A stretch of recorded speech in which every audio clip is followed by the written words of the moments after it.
We're going to see that. There we go. So there's the forward Nebula. Now, it doesn't seem to matter because we're going to get a very fast push here that might actually catch Sonder, but the paint shells will go forward and do quite a bit of damage. The Boombot was there with it, so it was kind of like collateral damage there for Sonder, and it immediately shuts down Cloud9 completely. Now, the thing about this is, do you commit resources again if you're Shopify to make sure you can work through that position at sewers that you love, or are you just going to kind of give it away this time and instead try to play for more control through short? At the moment, it looks like it's the latter, because you've got KP who rotated quickly with an operator to watch that shower door. Everybody else is hard focus on that choke point up into U-Haul. Noise cut completely for now.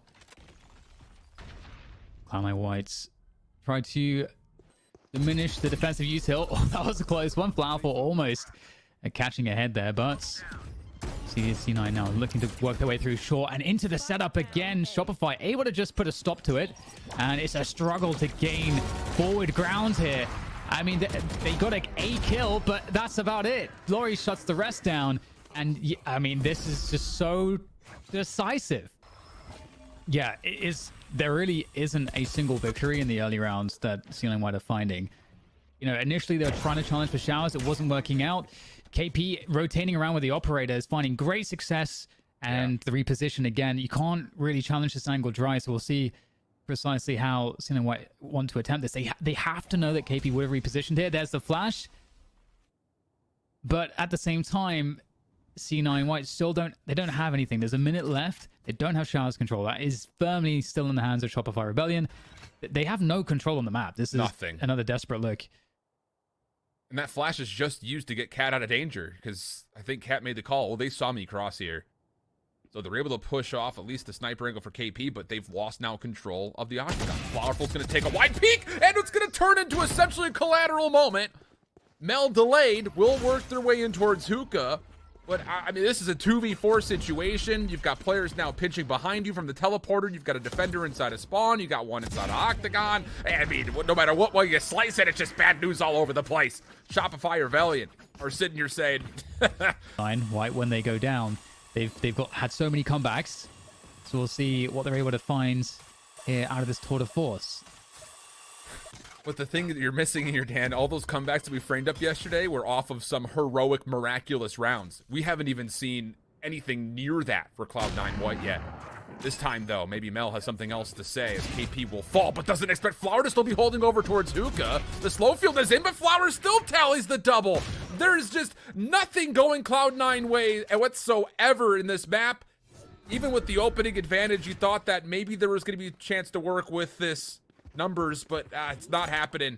Spike will go down, but it's going to be a 3v3 with just one rifle being collected by Alexis. And Alexis does have the Seekers after that plant, so that's going to give them information as to how best to set up in this post plant, as they now know where all of the players are coming from for this retake. Ooh, a headshot, I think, onto Laurie, so getting some damage done here are Cloud9 as they try to hold on to this one. The trades are good, and they'll hit every single shot. The Thrifty comes through, and that, I mean, you asked for a miraculous round, and there we go. C9 White are able to make it happen. So you figure that Shopify Rebellion will once more be aggressive over through sewer. That is the case. This time KP, early peek over towards B long. That's first blood, so no chance for the orbital strike to be earned. And once again, you took a look at the minimap over towards showers. Nothing for Cloud9 White over that direction. KP has really been putting on a clinic here, and Katsumi not with the... I mean, KP's kind of everywhere. I feel like just everywhere in the perfect spot on this site, but almost getting another one. Here comes the aftershock, and KP just going to get out of dodge, and in comes Jazzy trying to get back sight, and, well, Alexis will take down Flowerful, so they have the B side under control. KP does have the Hunter's Fury for the retake. Sonder, wow, I don't think picked up the ultimate orb, so no showstopper just yet.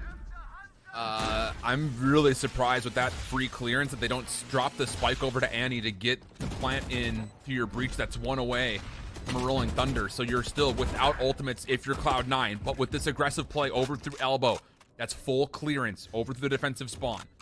Now for Shopify Rebellion on the retake, it would have to be essentially just individual pieces. And KP, no, actually still collects the elimination onto Alexis. Saunders paint shells is going to force a play on a Jazz, but no, Jazz still takes on the showstopper, and the last player of Panini will fall. And after what was a dominating half, we'll see what happens. 4 players walking down. Oh, the underhanded flash. Oh, it's devastating. And the shorty's doing some work as well. They're stuck in the corner. Out come the paint shells. Nowhere to go for Alexis. Forced into the shorty. And it looks like Mel is the only player standing. And she's against 4. that's going to feel so good for Shopify Rebellion. I don't know if you've gotten a read by watching the Cloud9 White match versus TSM from the Swiss stage, but you just absolutely counter this set play for Cloud9 White, which should guarantee you a pistol here. But if there were ever a player to 1v4, it would be Mel. The problem is you only have 2 headhunter shots left, and you have to do the rest of the work with just the classic, and there's not a lot of time left either. You got to go and got to go quickly, checking every single corner nearby. Classic now in hand. First opening shots missed by Flower. Headhunter out, but those last 2 will fall, and with that, Shopify Rebellion take the second pistol. That they do. And what a good start to the series so far for them, as long as they are able to find a way to capitalize. Yesterday we had TSMX, who had they were tantalizingly close to winning maps against Cloud9, but sadly for them they were unable to close. And this is a great angle to witness the carnage here on the short A position. Just an unfortunate scenario here. Oh no, I didn't actually notice that. Jazzy taking herself out with the paint shells. But yeah, just an unfortunate opening for Cloud9. And now they're on the eco. About as bad as it gets.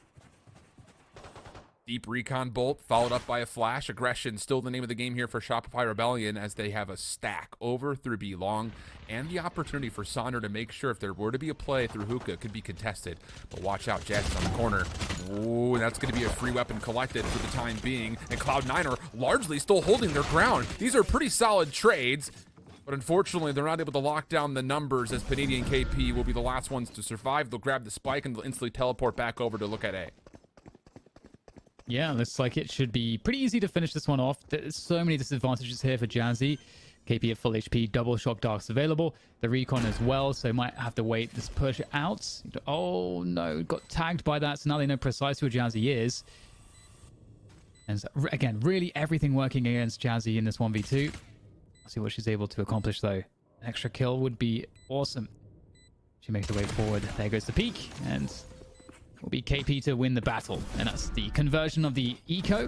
When the tour de force was not available. So trust coming that this operator and the long-range scoping ability of Mel will hopefully tilt an edge in favor of Cloud9 White. But as the first shot is missed, it's already a rendezvous back into B, where it's going to be Alexis waiting with them defensively, seeing if they can hold on to this hit coming through hookah. Yeah, nice little set piece coming on through. Mel actually getting some damage in there thanks to the concussion. Alexis finding her moment as well, but it's not enough to stop them planning on the site. They could have a 3 versus 3 here, Cloud9, though, for this retake. And they've got the position as well. Unfortunate, though, for Katsumi. That's a very unfortunate series of events. It's about as good as it gets, though, for bonuses considered from Shopify Rebellion. And a lot of it is, hey, we talked about this yesterday too. Jazz missed a lot of key shots with the operator when it was in play. Mel just misses twice there. Out of charges. And Jazz is nothing. Trying to throw something into that tight corner, but completely out of all utility. And it looks like the call is going to be made that Jazz is just going to hold this weapon into the next round. I mean, this is a dominating display from Shopify Rebellion. The defense was unreal. And now all of a sudden the attack looks like it's going to go uncontested as well. It is looking that way. It certainly is. I mean, so far so good. They're on a sketchy pie. I like this outshore divide here to take some initial control. Looking to take U-Haul, and they will have U-Haul. So lots of pressure on this A site, keeping these 4 players, but it's a fake. It's a ruse. This is brilliant. You want to talk about Mel having to come up clutch. Tour de force needs to connect as the sole defender over towards B. Saunders is going to stay here to make noise. I mean, you know for a fact you've lost U-Haul. Does Cloud9 White try to retake this quickly? So seems that, but Sonder pushing forward nearly catches the timing. Not going to come through. The rendezvous was already used to get Mel out of sight, and with that, Shopify Rebellion on for a plant. And the tour de force there from Mel is going to be absolutely key. We know she's capable of big things, and it's starting off pretty well. A 5 versus 3. Now there's the peak coming through. A quick turn away from the flash, and trying to take that tour de force away with the the dagger there, and 0 point not connecting. Jazzy in from the side, and they were so tunnel visioned on Mel there that it's just going to be KP left. That was a folly of a post-plant setup. You hit the nail on the head. It was a double look at Mel. So much concern about, can we get Mel out of this corner? But KP, who had backed out, looking to retake around through hookah, no one was watching the opening door. Be a really solid setup for Shopify Rebellion, but it all has gone wrong. It has, and it might be the way back in here for C9 White. We'll see the showers control, though, for Shopify. Again, these early wins are really important, but it's a setup there with a showstopper that gets a catch onto KP. Paint shots to follow it up. The aggression continues. The sandwich maneuver from Cloud9 White, and just like that, with a blink of an eye, everyone is dead except Flowerful. Of course, the spike is under control here in showers for Cloud9. The angle is very good for Annie. What do you do here if you're Flowerful? You might have to consider just saving the rifle, by the way. No, we'll play for the kill instead. It'll be Jazzy for 3. First true eco. Hero rifle for Sonder also has the ability to pull a showstopper. And Flowerful has the tour de force. With that opening pick, this 5v4 is very doable. Yeah, really great read there from Shopify. That early pick is going to be huge. You can see the site is largely, well, it's completely conceded. And Cloud9 White have to settle for a retake. And they only have this orbital strike that's going to be used straight away to actually delay things. And Flowerful's going to take down Alexis. So the delay comes through, but it actually ends up backfiring here for Cloud9 White. And I mean, there's delay with that rocket as well. That slows things down here for the retake. Spike plant does come through. Nice flash, though. Perfectly timed. And Cloud9 White are in. Yeah, that's an absolutely monumental play from Andy in the first place. But the trades still come out, leaving Cat by themselves. Doesn't he actually get it to halfway? Has to step off to take the battle. And it will still be the Thrifty confirmed.